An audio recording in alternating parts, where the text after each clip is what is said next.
Hola, benvinguts als Singulars. Bankia, és a dir, la gran caixa d'Aznar, Esperanza Aguirre, Ruiz Gallardón, Zaplana, Camps, José Luis Olivas, Miguel Blesa, Rodrigo Rato i altres, és a dir, Partit Popular, pur i dur, ha estat nacionalitzada.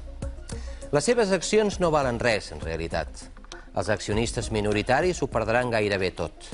I els que cotitzem a la Seguretat Social, la broma ens costarà 1.352 euros. Sí, a vostè, que cotitza, que paga el seu IRPF, que fa la seva declaració de renda, que paga els seus impostos, que pateix les retallades. Sí, a vostè, que ha estat desnonat.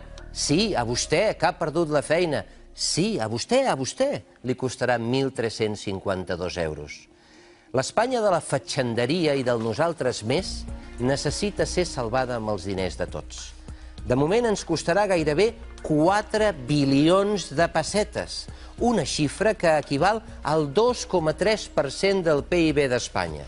Gairebé el mateix que costen les prestacions d'atur durant un any, o el pressupost de tot un país com Catalunya el 2012.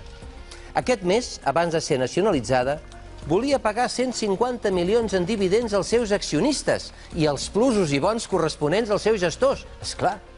Rodrigo Rato deia que havia obtingut més de 300 milions d'euros de beneficis. Fals. Mentida.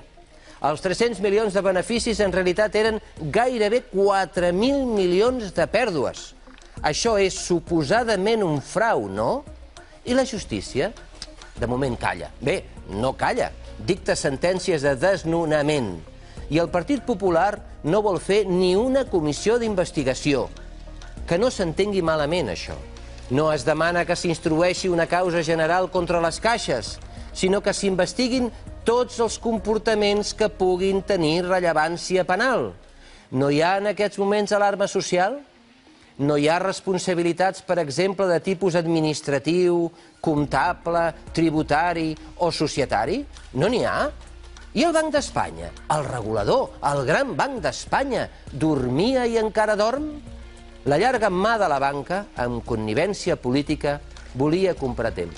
Pensava, todo se andará, com diuen els argentins, que el totxo no baixaria tant i que uns fantasiosos brotes verdes ho arreglarien tot. Mentida. No. Nosaltres no en som els culpables. No ho són els treballadors, els emprenedors, els botiguers, els autònoms, els jubilats. No. No ho són els petits, mitjans i alguns grans empresaris. No ho són els ciutadans que juguen fins i tot el seu patrimoni i en alguns casos la vida per no tancar les seves empreses. Ho són els gestors d'aquestes entitats financeres, d'aquests casinos, i els polítics que ho han permès. I ells són, curiosament, els únics que no en paguen res. Ben al contrari, els exdirectius de les caixes han rebut fins ara més de 100 milions d'euros en concepte d'indemnització. I els polítics? Un exemple. Bankia en té un per cada 50 treballadors. Divendres passat, un informe confidencial fet per analistes de la City de Londres que s'envia a grans inversors internacionals deia: de moment, Espanya és solvent, però els seus bancs necessiten, a dia d'avui, una injecció de capital d'uns 125.000 milions de dòlars. Amb orgull o sense, això és el que necessita fer Espanya, demanar ajuda, i com més trigui, pitjor. I acabava amb un sell Spain, i si em permeten ho traduiré. No confiem en vosaltres, ni en el seu govern, ni en vostè, presidente Mariano Rajoy.